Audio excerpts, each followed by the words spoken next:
Welcome back. आप सभी लोगों का बीइंग टीचर के यूट्यूब चैनल पे स्वागत है। आज की इस वीडियो में बहुत ही इंपॉर्टेंट क्लास होने वाली है। क्लास फर्स्ट है आज हमारी ये चाइल्ड डेवलपमेंट एंड पेडागोजी की। ठीक है, तो चाइल्ड डेवलपमेंट एंड पेडागोजी का एक पार्ट है साइकोलॉजी। साइकोलॉजी बहुत ही इंपॉर्टेंट पार्ट है। अगर आप उसको नहीं पढ़ेंगे, अगर आप उसका बेसिक नहीं समझेंगे, तो आप चाइल्ड डेवलपमेंट को अच्छे से समझ नहीं पाएंगे, आप उसको अच्छे से पढ़ा नहीं पाएंगे। ठीक है, ना ही आप उसको अच्छे से पढ़ पाएंगे। मतलब जब आप पढ़ाने जाएंगे टीचिंग लाइन में, जब आप टीचर बनेंगे, तो आप उस चीज़ को अच्छे से कवर नहीं कर पाएंगे। और ये साइकोलॉजी सीटेट और यूपीटेट हर एग्ज़ाम के लिए भी बहुत ही इंपॉर्टेंट है। इससे अधिकतर क्वेश्चंस फंसते भी हैं। बहुत ज़्यादा क्वेश्चंस जो है अधिकतर साइकोलॉजी बेस्ड ही आते हैं। तो इसीलिए ये क्लास जो है जो साइकोलॉजी बेस्ड है, और उसके बाद चाइल्ड डेवलपमेंट की जो क्लासेस चलेंगी, ये क्लासेस आपकी बहुत बहुत इंपॉर्टेंट हैं। ठीक है, तो इसीलिए इन क्लासेस को अच्छे से देखिएगा। और एक इम्पॉर्टेंट चीज़ ये है कि आप शॉर्ट नोट्स अपने खुद से बनाते जाइए। जो हम ये आज SCERT डिस्कस करेंगे, इस SCERT से आप जो नोट्स, आपको जो भी इम्पोर्टेंट लाइन लगे वो आप लिख लीजिए। और क्योंकि क्लास जो है ज़्यादा लंबी नहीं करेंगे, क्लासेस छोटी रखेंगे पहले 1-2 दिन, और उसके बाद धीरे धीरे हम मतलब जब आप एडजस्ट होते जाएंगे फिर क्लासेस हम लंबी करेंगे। ठीक है, ये क्लासेस मुश्किल से आज रहेगी 15 मिनट या 20 मिनट की क्लासेस, तो आप इसको आराम से पूरा देख सकते हैं, कोई प्रॉब्लम नहीं होगी। और अपने जो शॉर्ट नोट्स हैं वो बनाते चलिए, उनको कभी मत स्किप करिएगा, क्योंकि आपके एग्ज़ाम के टाइम में वही बहुत ही ज़्यादा आपके लिए हेल्पफुल रहते हैं। ठीक है, तो चलिए स्टार्ट करते हैं। कोई प्रॉब्लम होती है तो आप कमेंट करके बता सकते हैं, और टेलीग्राम पे जुड़ जाएंगे तो ज़्यादा बेटर रहेगा, क्योंकि वहाँ पे आपको सारी इन्फॉर्मेशन मिलती रहती है कि हाँ क्लासेस क्या रहेंगी, कौन सी चीज़ें इंपॉर्टेंट होती है। क्योंकि सारी चीज़ों को तो हम यूट्यूब पे डिस्कस नहीं कर सकते हैं, तो कुछ चीज़ें होती हैं, जैसे कोई वैकेंसीज निकली हैं या कुछ चीज़ें हैं, तो वो आपको नोटिफिकेशन जो है या फिर वहाँ की जो उसकी क्लिप है वो आपको टेलीग्राम पे मिल जाती है। ठीक है, तो चलिए स्टार्ट करते हैं कि मनोविज्ञान क्या है, मनोविज्ञान से हमको क्यों पढ़ना है, और मनोविज्ञान आखिर क्या होता है, इससे क्या फ़र्क पड़ता है, ये सारी चीज़ें हम पढ़ेंगे। ठीक है, उसके कितने पार्ट हैं, भारत में इसकी क्या वैल्यू, सारी चीज़ें हम आज जानेंगे। तो सबसे पहले है कि मनोविज्ञान में प्राणियों का अध्ययन किया जाता है। प्राणी कैसे प्रत्यक्षण करता है, मतलब कैसे रिएक्ट करता है, सीखता है, सोचता है, याद करता है, समझता है, और साथ ही साथ अपने पर्यावरण के साथ में जो वस्तुएं घटनाएं होती हैं उनको कैसे ऑब्जर्व करता है। ठीक है, उनसे कैसे इंटरेक्शंस करता है, मतलब कैसे उनसे फेस करता है उनको। तो आदि जो अध्ययन है, मतलब जो और भी चीज़ें हैं, वो हम मनोविज्ञान में इनको आज अच्छे से समझेंगे।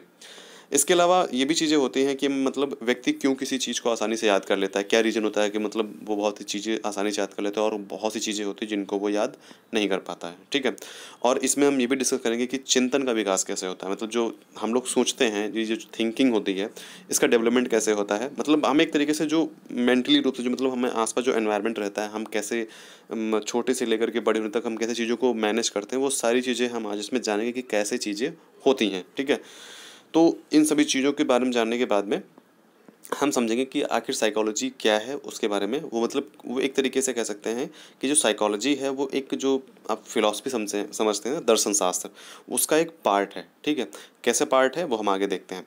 तो इसमें यह है कि किस प्रकार के लोग एक दूसरे से बुद्धि अभिक्षमता, मतलब जो है आपकी बुद्धि और अभिक्षमता तथा स्वभाव से भिन्न है। वे कभी प्रसन्न तो कभी दुखी क्यों होते हैं, एक दूसरे से मित्र और शत्रु क्यों हो जाते हैं। कुछ लोग कार्य को जल्दी सीख जाते हैं, और कुछ लोग उसी कार्य को सीखने में काफ़ी टाइम लगाते हैं। तो इन सभी चीज़ों को हम जानेंगे। देखिए, एक अनुभवहीन व्यक्ति जो है सामान्य ज्ञान के आधार पर इन प्रश्नों का उत्तर दे सकता है, लेकिन एक मनोवैज्ञानिक इन क्रियाओं के पीछे छिपे कारणों का क्रमबद्ध रूप से अध्ययन करता है और उसके बाद उन प्रश्नों का उत्तर देता है। एक अनुभवहीन जो व्यक्ति, मतलब जिसको नॉलेज नहीं है, जो सिर्फ मतलब एक अनुभवहीन व्यक्ति जो है, जिसको कोई एक्सपीरियंस नहीं, वो भी जवाब दे सकता है, लेकिन वो सिर्फ एक तरीके से कह सकते हैं तुक्का मारता है। उसके हर जवाब जो है करेक्ट नहीं होंगे, और वो हर जवाब का रीज़न नहीं बता सकता है। ठीक है, लेकिन जो एक साइकोलॉजिस्ट होता है, जो एक मनोवैज्ञानिक होता है, वो इन चीज़ों को एक नियमित रूप से, मतलब उसका एक तरीके से रिसर्च करता है, और उन रिसर्च के बाद में ही आपको उन प्रश्नों का उत्तर देगा, और विद जो है आपका रीज़न की, मतलब ये तर्क है, इस आधार पर ये चीज़ें हो रही हैं। ठीक है, तो इन सभी चीज़ों को हम आज पढ़ेंगे। तो सबसे पहले जानते हैं कि मनोविज्ञान क्या है। ठीक है, मतलब साइकोलॉजी क्या है। तो ये दो ग्रीक वर्डों से मिलकर बना है। कभी कभी क्वेश्चन आ जाता है कि मतलब साइकोलॉजी कौन सी भाषा का शब्द है। ठीक है, ये किन दो वर्ड से मिलकर बना है, या किस वर्ड से बना है। तो साइके, ठीक है, और लोगोस, ठीक है, इन दो वर्ड से मिलकर बना है। आप लोगों ने इस हर जगह पढ़ाई होगा, नहीं पढ़ा है तो आज हम पढ़ते हैं डिटेल से। ठीक है, एक बेसिक कॉन्सेप्ट पढ़ेंगे हम। तो साइके का अर्थ होता है आत्मा, और लोगोस का अर्थ होता है विवेचना या फिर अध्ययन करना। ठीक है, अध्ययन मतलब स्टडी करना।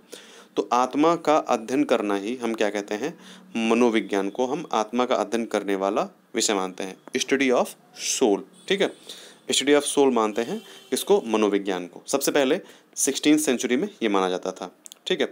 उसके बाद आया इसके जो वो थे, क्या नाम, दार्शनिक थे, फिलोसफर थे, वो थे अरस्तु, एरिस्टोटल और प्लेटो। तो इन लोगों ने इसको आत्मा का विज्ञान माना, आत्मा का अध्ययन माना है, ठीक है। तो एक तरीके से कह सकते हैं कि किन लोगों ने मनोविज्ञान को सबसे पहले आत्मा का अध्ययन माना है। तो क्वेश्चन यहाँ पे बन जा रहा है, अरस्तु यहाँ पे हो जाएगा आंसर, और प्लेटो। तो अगर अरस्तु आता है तो अरस्तु, प्लेटो आता है तो प्लेटो। तो इस तरीके से आप क्वेश्चन में आंसर लगा सकते हैं। उसके बाद फिर क्या हुआ कि इसको जो डेफिनेशन उन्होंने दी थी कि जो आत्मा का अध्ययन माना जाता है, उसको इन्होंने जो आगे आने वाले जो फिलोसफर थे, लिबनीज, ठीक है, ये विल्हेम बेनिथ करके इनका कुछ नाम है पूरा, विल्हेम बेनिथ लिबनीज, ठीक है। ये जर्मन फिलोसफर थे, मैथमेटिशियन थे, और बहुत ही अच्छे मतलब जो ये थे डिप्लोमेट्स भी थे। उसके बाद लॉक, ये जॉन लॉक हैं। तो जॉन लॉक जो थे एक बहुत अच्छे इंग्लिश फिलोसफर थे, ठीक है। तो इन्होंने 17वीं शताब्दी में ये बात कही कि जो साइके वर्ड है, ठीक है, इसका जो अधिक उपयोग मतलब बहुत जो इसका अच्छा अर्थ निकल रहा है वो एक मन से निकल रहा है, मतलब जो मन है इसका अच्छा अर्थ है, ना कि आत्मा। तो इन्होंने मन को बताया कि भाई जो लिबनीज और लॉक, जॉन लॉक, इन लोगों ने साइके का अर्थ जो है मन बताया। उसके बाद इन लोगों ने मनोविज्ञान को मन के अध्ययन का विषय माना, ठीक है। इन्होंने कहा आत्मा या मन, ठीक है, दोनों एक ही मतलब जो सेम ही है, उसमें कोई बहुत ज़्यादा अंतर नहीं है, लेकिन उन्होंने कहा कि मन ज़्यादा सही लग रहा है। उसके बाद में फिर आत्मा या अध्ययन, आत्मा या मन, ठीक है, आत्मा या मन कोई भी चीज़ हो, लेकिन आप इसको ना तो ये अप्रेक्षणीय मतलब अनऑब्जर्वेबल है, ना ही अदर्शनीय मतलब ना ही ये दिख रहा है, ठीक है। तो इन दोनों की तरह मतलब जो परिभाषाएँ हैं इनको भी स्वीकार, जो ऊपर परिभाषा थी कि आत्मा का ये अध्ययन है, तो जैसे कि इन लोगों ने नहीं माना था, वैसे ही ये जो मन वाली कहानी है इसको भी जो आगे आने वाले जो वैज्ञानिक थे, जो आगे आने वाले फिलोसफर थे, उन लोगों ने भी इनको नहीं माना। तो आगे आने वाले जो वैज्ञानिक थे उन्होंने कहा कि इसको हम चेतना, मनोविज्ञान को हम चेतना मतलब कॉन्शियसनेस या फिर चेतना अनुभूति मतलब कॉन्शियसनेस एक्सपीरियंस, ठीक है। तो ये किसने माना? ये विल्हेम वुंड ने माना। विलियम वुंड जो है, इनके जो शिष्य थे टिचेनर, ठीक है, इनके जो शिष्य थे टिचेनर, इन्होंने इस परिभाषा का समर्थन किया, ठीक है। मतलब इनके जब शिष्य ही थे तो शिष्य गुरु का तो समर्थन करेगा ही, और समर्थन करने के बाद इन्होंने ये कहा कि जो मनोविज्ञान है वो चेतना का अध्ययन है, ठीक है, चेतना का अध्ययन है, ना कि मन का, ना कि आत्मा का। किसने कहा? ये विलियम वुंड ने। अगर ये आ जाए कि मतलब चेतना का अध्ययन किसने कहा है मनोविज्ञान को, तो विलियम वुंड ने कहा है, और सपोर्ट किसने किया है? उनके जो शिष्य हैं टिचेनर ने, ठीक है। उसके बाद इस परिभाषा को भी मतलब एक तरीके से जैसे कि आत्मा और मन का था उसको भी यहाँ पे नकार दिया गया, उसको भी यहाँ पे निगलेक्ट कर दिया गया, रिजेक्ट कर दिया गया कि मतलब ये वैज्ञानिक अध्ययन के आधार पे, जो वैज्ञानिक जो साइंटिफिक तरीके से ये प्रूफ नहीं बैठ रही है, ये साइंटिफिक तरीके से सही नहीं है। उसके बाद विलियम वुंड ने जो है, विलियम वुंड ने प्रयोगात्मक मनोविज्ञान को, इनको फादर ऑफ एक्सपेरिमेंटल साइकोलॉजी कहते हैं। विलियम वुंड को हम क्या कहते हैं? फादर ऑफ एक्सपेरिमेंटल साइकोलॉजी, ठीक है। क्वेश्चन बन सकता है तो उसको आप नोट कर सकते हैं। इन्होंने क्या किया? इन्होंने लिप्जिंग विश्वविद्यालय में, ठीक है, लिप्जिंग यूनिवर्सिटी है एक जर्मनी में, वहाँ पे इन्होंने 1879 में पहला मनोवैज्ञानिक जो है लैब खोला, ठीक है। मतलब पहला जो मनोविज्ञान है वो प्रयोगशाला जो है वो कहाँ खोली? लिप्जिंग में, विश्वविद्यालय जो लिप्जिंग यूनिवर्सिटी है वहाँ पे 1879 में, जो जर्मनी में है, ठीक है। उसके बाद क्या हुआ? आधुनिक मनोविज्ञान, फिर ये भी जो चीज़ें हैं इनकी भी शायद रिजेक्ट कर दी गई, और उसके बाद में फिर आगे जब आधुनिक मतलब मॉडर्न एरा आया तो उसके बाद में आधुनिक मनोविज्ञान मतलब 19th सेंचुरी, ठीक है, जब 19th सेंचुरी आई उस टाइम आधुनिक मनोवैज्ञानिकों द्वारा मनोविज्ञान को अधिक वैज्ञानिक तथा वस्तुनिष्ठ, ठीक है, मतलब अधिक वैज्ञानिक तथा वस्तुनिष्ठ रूप से परिभाषित करने की कोशिश की गई। इन लोगों ने क्या कहा? इन लोगों ने कहा कि मनोविज्ञान को व्यवहार का अध्ययन कहा जाता है, ठीक है। ये आज मतलब आधुनिक जो इस टाइम जो प्रेजेंट टाइम में हम मनोविज्ञान को हम स्टडी ऑफ बिहेवियर का मानते हैं, ठीक है, मतलब मनोविज्ञान को हम व्यवहार का अध्ययन मानते हैं, स्टडी ऑफ बिहेवियर आज के टाइम भी, ठीक है, प्रेजेंट टाइम में। तो मनोविज्ञान को बिहेवियर जो है किसने कहा है? तो जेबी वॉटसन, ठीक है, जेबी वॉटसन ने सर्वप्रथम जो है मनोविज्ञान को व्यवहार का अध्ययन जो है माना है, ठीक है, स्टडी ऑफ बिहेवियर। व्यवहार को एक ठोस तथा प्रेक्षणीय मतलब ऑब्जर्वेबल पहलू के रूप में परिभाषित किया है। अनऑब्जर्वेबल किसको हम मान रहे थे? अनऑब्जर्वेबल मान रहे थे हम आत्मा को, मन को, ठीक है। और एक तरीके से कह सकते हैं चेतना को भी, लेकिन चेतना यहाँ पे कहीं ऐसा लिखा नहीं कि वो अनऑब्जरेबल थी। तो ऑब्जरेबल जो पहलू है वो क्या है, व्यवहार का अध्ययन, ठीक है, स्टडी ऑफ बिहेवियर। तो यहाँ पे जीबी वाटसन ने इसको ऑब्जरेबल मतलब ठोस एवं ऑब्जरेबल पहलू के रूप में परिभाषित किया है। यह आत्मा, मन तथा चेतना आदि से काफ़ी भिन्न था, क्योंकि ये सभी कुछ ऐसे थे जो आत्मनिष्ठ मतलब सब्जेक्टिव थे। कौन? आत्मा, मन और चेतना, ठीक है, जिनका प्रेक्षण मतलब ऑब्जर्वेशन भी नहीं किया जा सकता था, मतलब इनको हम टेस्ट भी नहीं कर सकते थे। लेकिन जब बिहेवियर प्रोसेस है तो उसको हम टेस्ट कर सकते हैं। आगे देखिए, इसका विषय वस्तु जो है व्यवहारात्मक प्रक्रिया है, मतलब जो बिहेवियर प्रोसेसेस जो होते हैं उनको माना गया है, जिसे हम आसानी से प्रेक्षण कर सकते हैं, मतलब हम इसको आसानी से ऑब्जर्व कर सकते हैं। इसको हम इसके द्वारा हम सीखना, प्रत्यक्षण, हाव भाव आदि जो हैं इनके वस्तुनिष्ठ अध्ययन संभव है। मतलब जैसे कि अगर हम सीख रहे हैं, अगर हम हाव भाव मतलब अपने जो फीलिंग्स हैं उनको हम शेयर कर रहे हैं, तो ये वस्तुनिष्ठ अध्ययन मतलब ये चीज़ें दिख रही हैं, ठीक है। सीख रहे हैं मतलब हम सीख रहे हैं तो हमको पता चल रहा है ना कि हम सीख रहे हैं, लेकिन आत्मा, मन, चेतन, इन सब चीज़ों से तो पता नहीं चल रहा है, ठीक। तो वही सारी चीज़ें, ये सारी चीज़ें क्या हैं, ये सारी चीज़ें जो हैं वो वस्तुनिष्ठ अध्ययन कहलाती हैं। तो उसका ही अध्ययन मनोविज्ञान कहलाता है। किसका अध्ययन? सीखना, प्रत्यक्षण, ठीक है, मतलब प्रत्यक्षण का मतलब होता है परसेप्शंस, ठीक है। तो परसेप्शन जो होता है, उसके बाद हाव फीलिंग्स जो होती हैं, तो उसको इसी को हम क्या कहते हैं, वस्तुनिष्ठ अध्ययन। जब इसका हम करते हैं तो इसी को हम क्या कहते हैं, स्टडी ऑफ बिहेवियर। ओके, फिर साथ ही साथ मनोविज्ञान उस मानसिक प्रक्रियाओं का भी अध्ययन करता है जिनका सीधे प्रेक्षण तो नहीं किया जाता है, परंतु उनके बारे में आसानी से व्यवहारात्मक और मनोवैज्ञानिक आंकड़ों के आधार पर अनुमान लगाया जाता है, ठीक है। देखिए, साथ ही साथ मनोवैज्ञानिक उन मानसिक प्रक्रिया मतलब जो मेंटल प्रोसेसेस होते हैं उनका भी अध्ययन करता है, लेकिन इन चीज़ों का हम प्रेक्षण नहीं कर सकते हैं, ठीक है, मतलब इनका हम ऑब्जर्वेशन नहीं कर सकते हैं, परंतु व्यवहार रूप से मतलब जो व्यवहारिक रूप से और मनोवैज्ञानिक आंकड़े जो मिलेंगे उनके आधार पर हम अनुमान लगा सकते हैं, ठीक है। जैसे कि एक डेफिनेशन दी है, किसने दी है, सेंट्रॉक ने डेफिनेशन दी है। उन्होंने कहा है कि मनोविज्ञान व्यवहार एवं मानसिक प्रक्रियाओं का, बिहेवियर एवं मेंटल एक्टिविटीज़ का, जो मेंटल प्रोसेसेस होते हैं उनका वैज्ञानिक अध्ययन है, ठीक है। हालांकि इंपॉर्टेंट नहीं है, बट हम ये समझ लेते हैं कि ये स्टेटमेंट भी बनता है। अगर आप चाहें तो उसको कहीं कोट कर सकते हैं। ये सब जैसे जो बीएड सेकेंड ईयर का एग्जाम दे रहे हैं, बीएड फर्स्ट ईयर का एग्जाम दे रहे हैं, उसमें जैसे कि जब आप कहीं रिटर्न करते हैं तो आप ये कोट कर सकते हैं कि मनोविज्ञान व्यवहार एवं मानसिक प्रक्रियाओं का वैज्ञानिक अध्ययन है। ओके, उसके बाद हम आते हैं मनोवैज्ञानिक का अध्ययन, ठीक है, मनोविज्ञान का अध्ययन, हिस्ट्री ऑफ साइकोलॉजी। तो हिस्ट्री ऑफ साइकोलॉजी क्या है? मनोवैज्ञानिक मानसिक प्रक्रियाओं, ठीक है, मतलब मेंटल प्रोसेसेस और अनुभवों तथा व्यक्त एवं अव्यक्त मतलब जो हम व्यक्त करते हैं, जो हम दिखाते हैं, और अव्यक्त जो हम शो नहीं करते हैं, दोनों प्रकार के व्यवहारों का एक क्रमबद्ध तथा वैज्ञानिक अध्ययन है, ठीक है। मनोविज्ञान शब्द की उत्पत्ति दो ग्रीक शब्द साइके और लोगोस से हुई है, ठीक है। ग्रीक भाषा में साइके का अर्थ होता है आत्मा और लोगोस का अर्थ होता है अध्ययन या शास्त्र। इस प्रकार पहले समय में मनोविज्ञान को हम आत्मा के अध्ययन के विषय में सबसे पहले मानते थे। कौन कौन मतलब इसका सपोर्टर था? एरिस्टोटल मतलब अरस्तु और प्लेटो, ठीक है। अरस्तु और प्लेटो जो थे इसके समर्थन में इसको मानते थे आत्मा का अध्ययन। उसके बाद आधुनिक विद्या शाखा के रूप में मतलब आधुनिक जो चीज़ें हुई हैं, मॉडर्न जो चीज़ें आई हैं मनोविज्ञान के रूप में, जो पाश्चात्य विकास में एक बड़ी सीमा तक प्रभावित है, ठीक है। मतलब पाश्चात्य विकास से मतलब पाश्चात्य मतलब पश्चिमी देशों से बहुत ही बड़ी सीमा तक, बहुत ही बड़ी हद तक जो है प्रभावित है। इनका इतिहास बहुत छोटा है। इनका उद्भव मनोवैज्ञानिक सार्थकता के प्रश्नों से संबंध प्राचीन दर्शन शास्त्र है हुआ है। मैंने आपको बताया था ना कि जो ये मनोविज्ञान है, जो साइकोलॉजी है, ये दर्शन शास्त्र से उत्पन्न हुई है। जो प्राचीन दर्शन शास्त्र था उससे मनोविज्ञान जो है उत्पन्न हुई है, ठीक है। उसी से मनोविज्ञान कह सकते हैं, दर्शन शास्त्र की एक शाखा है मनोविज्ञान। ओके, फिर मनोविज्ञान के इतिहास को मूलतः दो भागों में हम बांट सकते हैं। कौन कौन से? पूर्व वैज्ञानिक और वैज्ञानिक काल। तो इसमें क्या चीज़ें होती हैं वो हम जो मेन रहेंगी वही हम डिस्कस करेंगे। तो पूर्व वैज्ञानिक काल जब मतलब साइंटिफिक एरा नहीं था, ठीक है, साइंटिफिक पीरियड नहीं था, तो क्या था?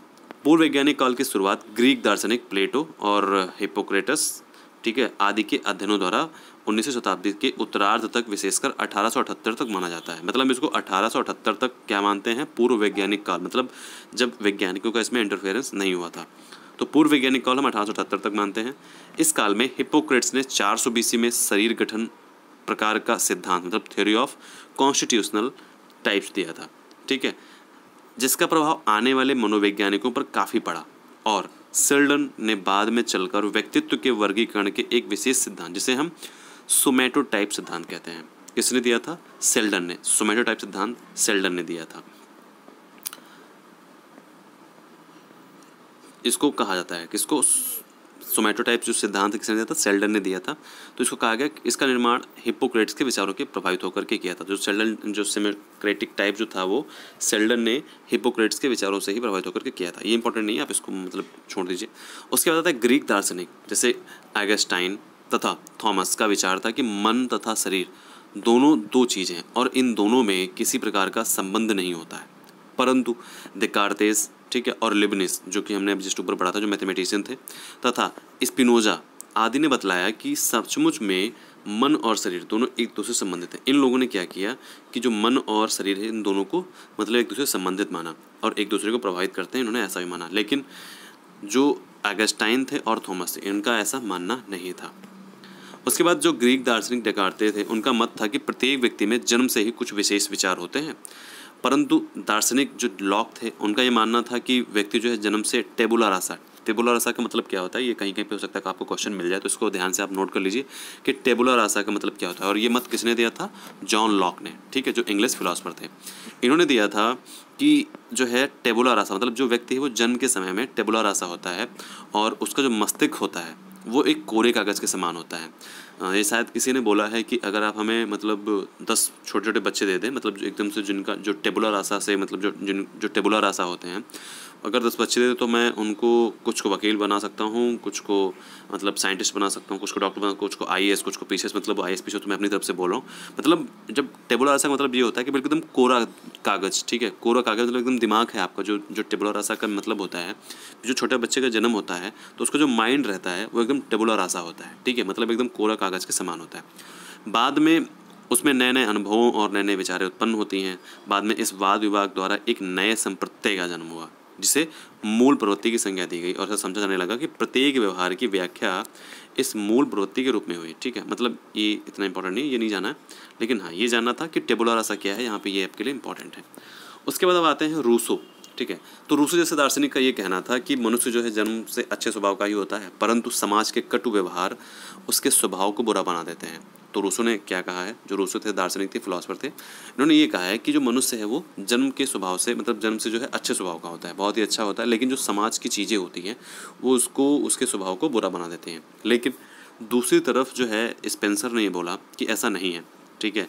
मनुष्य जो है वो जन्म से ही स्वार्थ रखता मतलब सेल्फिशनेस होता है, ठीक है, आक्रमणशीलता होता है मतलब अग्रेसिवनेस रहती है उसमें, ये सारे गुण जो है उसमें मौजूद हैं। लेकिन जो समाज होता है वो इन चीज़ों को नियंत्रित करता है, वो समाज को देख करके खुद को कंट्रोल करता है और व्यक्ति का जो स्वभाव है वो असामाजिक से सामाजिक हो जाता है। तो स्पेंसर ने माना है कि जो मनुष्य है वो जन्म से ही स्वार्थी होता है, मतलब अग्रेसिव होता है।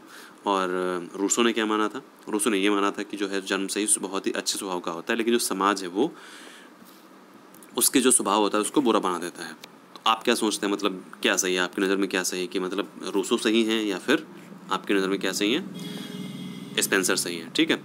फिर 19वीं शताब्दी के प्रारंभ में दो प्रमुख क्षेत्रों में जो अध्ययन किए गए, 19वीं शताब्दी जब 19th सेंचुरी आई तो उसमें दो प्रमुख क्षेत्रों में दो अध्ययन किए गए, ठीक है, जिसमें आधुनिक मनोविज्ञान पर सबसे गहरा असर पड़ा, ठीक है। पहला क्षेत्र क्या था?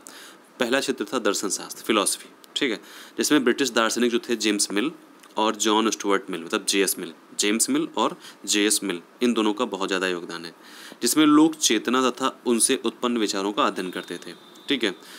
दर्शन शास्त्र था जिसमें लोग चेतना तथा उससे उत्पन्न विचारों का, ठीक है, मतलब जो आइडियाज़ थे और जो कॉन्शियसनेस थी उसका अध्ययन करते थे। दूसरा क्षेत्र क्या था? भौतिक की, ठीक है, मतलब फिजिकल तथा भौतिक था, मतलब फिजिकल था, जिसमें क्या था? जैविक विज्ञान मतलब बायोलॉजिकल साइंस और ज्ञानेंद्रिय विज्ञान मतलब सेंस ऑर्गन्स, ठीक है, जो ज्ञानेंद्रियाँ थी जिसको हम सेंस ऑर्गन्स बोलते हैं, इन पर जो है अध्ययन किया गया और इन पर जो है इनके अध्ययन पर अधिक बल डाला गया, मतलब इनका जो है सबसे ज़्यादा अध्ययन किया गया किसमें? भौतिक मतलब फिजिकल एरिया में। इस क्षेत्र में वेबर और फेकनर, ठीक है, ए फेकनर जो हैं, इसको फेकनर बोलते हैं, ए फेकनर जिन्होंने क्या किया, बहुत इनका काफ़ी योगदान रहा। किसमें? किस फील्ड में? जैविक मतलब बायोलॉजिकल साइंस में और ज्ञानेंद्रियों के जो और सेंस ऑर्गन्स थे उसके फील्ड में। फिर आता है वैज्ञानिक काल। तो वैज्ञानिक काल में जो मनोविज्ञान का जो वैज्ञानिक काल है उसमें उसकी जो शुरुआत है वो 1879 से हुई। मतलब 1879 तक हम लोगों ने क्या माना था? पूर्व वैज्ञानिक काल, मतलब बिफोर साइंटिफिक एरा, मतलब ठीक है, इसको हम क्या मानते हैं, पूर्व वैज्ञानिक काल। तो इस वर्ष जो है विलियम वुंट ने जर्मनी के लिप्जिंग विश्वविद्यालय में मनोविज्ञान की पहली प्रयोगशाला खोली। ठीक है, ये तो आप पहले पढ़ चुके हैं ऊपर कि विलियम वुंट ने जर्मनी के जो लिप्जिंग यूनिवर्सिटी थी उसमें साइकोलॉजी की एक लैब खोली, और उस लैब में जो है विलियम वुंट जो थे वो सचेतन अनुभव का अध्ययन कर रहे थे, और उसमें जो मन के अवयव थे, ठीक है, जो मन के अवयव थे, अवयवों को हम बोलते हैं कंपोनेंट्स। ठीक है, जो मन के अवयव थे उनके निर्माण की इकाइयों का विश्लेषण करना चाहते, जो मन के अवयव तो जो मन के कंपोनेंट्स थे, ठीक है, उनका विश्लेषण करना चाहते, उनका एनालिसिस करना चाहते थे। वुंट के समय में मनोवैज्ञानिक अंतर्निरीक्षण मतलब इंट्रोस्पेक्शन द्वारा मन की संरचना का विश्लेषण कर रहे थे, इसीलिए उन्हें संरचनावादी कहा गया। ठीक है, अब क्या है, अंतर्निरीक्षण जो है एक प्रक्रिया है जिसमें प्रयोज्यों मतलब एप्लीकेशंस बोलते हैं जिनको हम, प्रयोज्यों से मनोवैज्ञानिक प्रयोग में कहा गया था कि वे अपनी मानसिक प्रक्रियाओं अथवा अनुभवों का विस्तार से वर्णन करें। उसके बाद आते हैं कि मनोविज्ञान के कुछ कह सकते हैं कि कम्युनिटी है। ठीक है, मतलब ये हम कह सकते हैं मनोविज्ञान के कुछ स्कूल्स हैं, ठीक है, जिनको हम स्कूल्स कहते हैं, कि मनोविज्ञान का जो विकास है विभिन्न स्कूलों में कैसे हुआ और उन स्कूल पर, ठीक है, वुंट के मनोविज्ञान का क्या प्रभाव पड़ा। इन स्कूलों को हम और भी कुछ कह सकते हैं, जैसे कि थोड़ा सा समूह कह सकते हैं। ठीक है, मतलब ये 5 जो मनोविज्ञान है वो 5 स्ट्रक्चर पे जो है वो डिवाइडेड है, मतलब 5 स्ट्रक्चर पे डिपेंड है कि कौन कौन से हैं। वो ये हैं संरचनावाद। ठीक है, सबसे पहले इसमें क्या है, संरचनावाद। तो संरचनावाद में जो है एक तरीके से इंट्रोस्पेक्शन, ठीक है, मतलब जो हम अपने भीतर जो अंदर की चीज़ें होती हैं उनका निरीक्षण होता है। ठीक है, अंदर की जो चीज़ें होती हैं इनका निरीक्षण करने को हम क्या बोलते हैं, इंट्रोस्पेक्शन। और अगर हम बाहर की चीज़ें को निरीक्षण करते हैं तो हमको क्या बोलते हैं, इंट्रोस्पेक्शन। ठीक है, तो संरचनावाद को हम एक तरीके से क्या कहते हैं, इंट्रोस्पेक्शन के नाम से भी जान सकते हैं संरचनावाद, जिसको हम अंतर्निरीक्षणवाद हिंदी में बोलते हैं या अस्तित्ववाद के नाम से भी जानते हैं। तो संरचनावाद में मतलब स्ट्रक्चरलिज्म में जो विल्हेम वुंट थे, इनके जो शिष्य थे टिचेनर जो हैं वो अमेरिका के कॉर्नेल विश्वविद्यालय में 1892 में प्रारंभ किया गया। अगर जैसे क्वेश्चन आता है कि फादर ऑफ जो स्ट्रक्चरलिज्म है, ठीक है, वो कौन है, तो यहाँ पे तो आपको आंसर लग रहा है कि मतलब जो टिचेनर हैं वो हैं, तो हाँ ये भी हैं, लेकिन अगर जो इनके गुरु थे विल्हेम को, हम विल्हेम को मानेंगे। ठीक है, अगर ऑप्शंस में दोनों आते हैं तो आपको इसमें से कोई एक ही चूज करना पड़ेगा, मतलब पहले भी तो दोनों ऑप्शंस में आएंगे नहीं। ठीक है, ऐसा नहीं होगा कि दोनों ऑप्शंस एक, मतलब दोनों एक ही क्वेश्चन में ऑप्शंस दिए हों, तो दोनों में से कोई एक ही ऑप्शन आएगा, विल्हेम वुंट या फिर टिचेनर। तो जो भी लगेगा तो उसको हम क्या बोलेंगे, फादर ऑफ स्ट्रक्चरलिज्म। ठीक है, इसको वहाँ पे क्वेश्चन नोट कर लीजिए कि फादर ऑफ स्ट्रक्चरलिज्म हम किसको कहते हैं, विल्हेम वुंट को, या फिर टिचेनर जो अमेरिका के कॉर्नेल विश्वविद्यालय में 1892 में प्रारंभ किया गया था। अब हम आते हैं कि संरचना के अनुसार जो है, संरचनावाद जो है स्ट्रक्चरलिज्म है, उसके अनुसार हम मनोविज्ञान की जो विषय वस्तु है, ठीक है, चेतन अनुभूति, जिसको हम कॉन्शियसनेस एक्सपीरियंस कहते हैं, तो टिचेनर ने चेतना तथा मन में अंतर किया है। ठीक है, यहाँ पे इन्होंने एक तरीके से कह सकते हो कॉन्शियसनेस मतलब चेतना का यहाँ पे ये इसके बारे में यहाँ पे एक्सपीरियंस कर रहे थे। ठीक है, एक्सपेरिमेंट कर रहे थे, एक्सपीरियंस ले रहे थे। तो टिचेनर के अनुसार जो है चेतना के 3 भाव होते हैं, 3 एलिमेंट होते हैं, किसके अकॉर्डिंग, टिचेनर के अकॉर्डिंग, संवेदन मतलब सेंसेशन, भाव या अनुराग फीलिंग्स और अफेक्शन, तथा प्रतिमा या प्रतिबिंब जिसको हम इमेजेस बोलते हैं। ठीक है, तो हमारा नेक्स्ट है कि टिचेनर ने अंतर्निरीक्षण को मनोविज्ञान की प्रमुख विधि माना है। किसने माना है, कि जो टिचेनर है उन्होंने अंतर्निरीक्षण को मतलब इंट्रोस्पेक्शंस को जो है उसने मनोविज्ञान की जो प्रमुख विधि माना है। ठीक है, ये लाइन इंपॉर्टेंट, आप इसको नोट कर लीजिए। उसके बाद हम आते हैं सेकंड, फंक्शनलिज्म। ठीक है, प्रकार्यवाद या फिर कार्यवाद, जिसको हम फंक्शनलिज्म बोलते हैं या प्रकार्यवाद बोलते हैं। तो प्रकार्यवाद की जो स्थापना है वो एक तरीके से विलियम जेम्स ने 1890 में अपनी एक पुस्तक में लिख करके, जिसका जो शीर्षक था वो क्या था, प्रिंसिपल्स ऑफ साइकोलॉजी। ठीक है, 1890 में प्रकार्यवाद की स्थापना किसने की, विलियम जेम्स ने, और किसके माध्यम से, एक पुस्तक लिखकर जिसमें शीर्षक था जिसका प्रिंसिपल्स ऑफ साइकोलॉजी। तो उनका ये मानना था कि मनोविज्ञान का जो संबंध है वो इस बात से है कि चेतना क्यों है, ठीक है, कैसे कार्य करती है, why and how the consciousness functions, मतलब ये चेतना जो है कैसे कार्य करती है, इसका वर्क क्या है, मतलब क्यों करती है, ना कि सिर्फ इस बात से कि चेतना में कौन कौन से तत्व हैं। अतः जेम्स के अनुसार मनोविज्ञान का जो विषय वस्तु है वो चेतना अवश्य थी, परंतु उन्होंने इसमें चेतना की कार्यात्मक उपयोगिता मतलब फंक्शनल यूनिटी पर ज़्यादा बल दिया।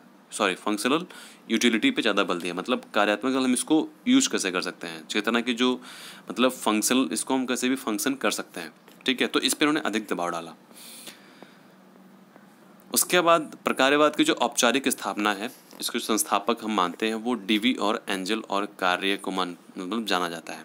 डीवी, एंजल एंड कार को हम जानते हैं। फिर प्रकार्यवाद के अनुसार मनोविज्ञान का संबंध जो है मानसिक प्रक्रियाओं मतलब मेंटल प्रोसेसेस और कार्य के अध्ययन से होता है, मतलब फंक्शंस से होता है। प्रकार्यवाद के जो अनुसार जो है वो मनोविज्ञान का जो संबंध है वो क्या है, मानसिक प्रक्रिया, मतलब अगर फंक्शनलिज्म की हम बात करें तो मनोविज्ञान का संबंध जो है वो मानसिक प्रक्रिया मतलब मेंटल प्रोसेसेस या फिर कार्य के अध्ययन से होता है, ठीक है, ना कि चेतना के तत्वों मतलब एलिमेंट्स के अध्ययन से होता है। तो यहाँ पे इन्होंने प्रकार्यवाद का पूरा एक यहाँ पे लाइन इंपॉर्टेंट हो जाती है, तो आप इसको चाहो तो नोट कर सकते हो, ठीक है। उसके बाद आता है बिहेवियरिज्म, ठीक है, व्यवहारवाद, बिहेवियरिज्म आता है। तो इसको हम जानते हैं, बिहेवियरिज्म की जो स्थापना है ये वाटसन ने की है 1913 में, ठीक है, 20th सेंचुरी में। उनका मानना था कि मनोविज्ञान एक वस्तुनिष्ठ तथा प्रयोगात्मक मनोविज्ञान है। किसका मानना था कि वस्तुनिष्ठ और प्रयोगात्मक विज्ञान है, वो किसका मानना था, वाटसन का। 1930 में इन्होंने स्थापना की थी किसके, बिहेवियरिज्म की, ठीक है, ओके। तो इन्होंने इसका जो विषय वस्तु है वो सिर्फ व्यवहार हो सकता है, इन्होंने ऐसा माना था, चेतना नहीं है। इन्होंने कहा था कि चेतना नहीं है, इसका जो विषय वस्तु है वो सिर्फ व्यवहार है, ठीक है, चेतना नहीं है, क्योंकि सिर्फ व्यवहार का ही अध्ययन जो है वस्तुनिष्ठ एवं प्रयोगात्मक ढंग से कर सकते हैं। मतलब व्यवहार को ही हम एक तरीके से ऑब्जर्व कर सकते हैं, इसको हम मतलब समझ सकते हैं, फील कर सकते हैं, ठीक है। तो वाटसन के व्यवहारवाद ने जो है उद्दीपन अनुक्रिया को जन्म दिया। मतलब स्टिमुलस रिस्पॉन्स, अगर क्वेश्चन आए कि मतलब स्टिमुलस रिस्पॉन्स क्या है और इसका जन्म जो है किसने दिया है, तो वाटसन के व्यवहारवाद ने उद्दीपन अनुक्रिया को जन्म दिया है। तो ये क्वेश्चन जो है ये आप लाइन नोट कर सकते हैं, ठीक है, शॉर्ट नोट्स बनाते चलिए, आप उसको अवॉइड नहीं कर सकते हैं। फिर है वाटसन ने अंतर्निरीक्षण को मतलब इंट्रोस्पेक्शन को मनोविज्ञान की विधि के रूप में अस्वीकृत किया है। देखिए, अगर आपको वीडियो समझ नहीं आ रहा है तो एक चीज़ ये समझ लीजिए कि आपको कोई ज़रूरी नहीं कि आप एक बार वीडियो देखें और समझ में आ जाए, ठीक है। इसीलिए आपको जो वीडियो है वो आपको दोबारा देखना चाहिए। एक बार अभी आप देख लीजिए और एक बार आप इवनिंग में देख लीजिएगा या आफ्टरनून में देख लीजिएगा, ठीक है। तो वाटसन ने अंतर्निरीक्षण को मनोविज्ञान की विधि के रूप में अस्वीकृत कर दिया है, ठीक है। और उन्होंने मनोविज्ञान की 4 विधियाँ बतलाई हैं। वाटसन ने मनोविज्ञान की 4 विधियाँ बतलाई हैं, प्रेक्षण, ऑब्जर्वेशन, अनुबंधन, कंडीशनिंग और परीक्षण, टेस्टिंग और शाब्दिक रिपोर्ट मतलब वर्बल रिपोर्ट, ठीक है, शाब्दिक रिपोर्ट मतलब वर्बल रिपोर्ट। उसके बाद है कि गेस्टाल्ट, गेस्टाल्ट क्या है, गेस्टाल्ट मनोविज्ञान क्या है, साइकोलॉजी क्या है, ये हम आगे समझते हैं अच्छे से। तो गेस्टाल्ट स्कूल की स्थापना मतलब गेस्टाल्ट विभाग की स्थापना या गेस्टाल्ट कम्युनिटी की स्थापना या गेस्टाल्ट संप्रदाय की स्थापना जो है वो मैक्स वर्दाइमर मतलब जो मैक्स वर्दाइमर थे उन्होंने 1912 में किया था, 20th सेंचुरी में इन्होंने किया था, ठीक है। कोहलर तथा कॉफका, ठीक है, कोहलर तथा कॉफका, अभी हमने जो ऊपर पढ़ा था उसकी स्थापना कब हुई थी, 1913 में, ठीक है। बिहेवियरिज्म पढ़ा था, उसकी स्थापना कब हुई थी, 1913 में। तो इस स्कूल के संस्थापक हैं वो क्या हैं, को फाउंडर थे वो क्या था, कौन कौन थे वो, कोहलर और कोफका। जो को फाउंडर थे वो कोहलर और कोफका थे और जो फाउंडर थे वो थे मैक्स वर्दाइमर, ठीक। अब आता है कोहलर और कोफका, इनके जो हैं मतलब को संस्थापक थे मतलब को फाउंडर्स थे।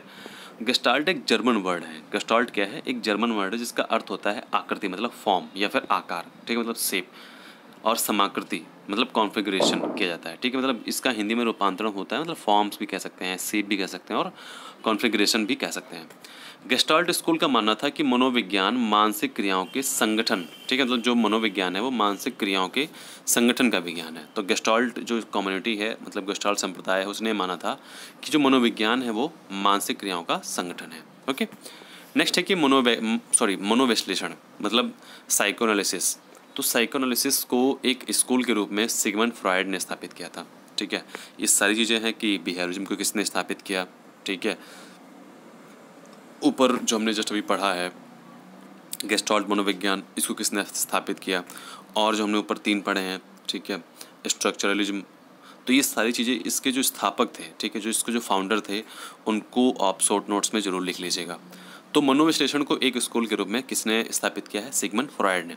तो सिगमंड फ्रॉयड ने इसको स्थापित किया है और फ्रॉयड के अचेतन का सिद्धांत हम इसको आगे डिटेल से पढ़ेंगे, ठीक है।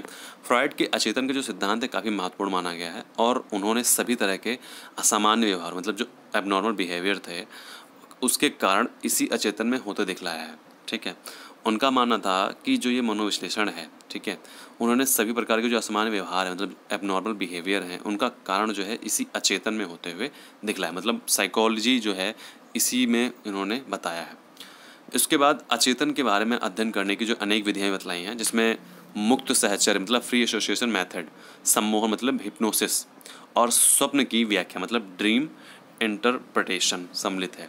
मतलब इन्होंने क्या कहा है, हम यहाँ पे ऊपर नोट करेंगे कि सिगमंड फ्रॉयड ने किसको, मनोविश्लेषण मतलब साइकोएनालिसिस को बना, मतलब जो स्कूल है उसको स्थापित किया है, और इन्होंने 3 विधियाँ बतलाई हैं।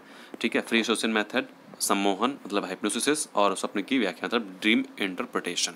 ओके, तो यहाँ पर हमने ये जाना है कि मनोविज्ञान क्या है और इसका मतलब जो है पश्चिमी देशों से कैसा संबंध था, पश्चिमी देशों में इसका डेवलपमेंट कैसे थी।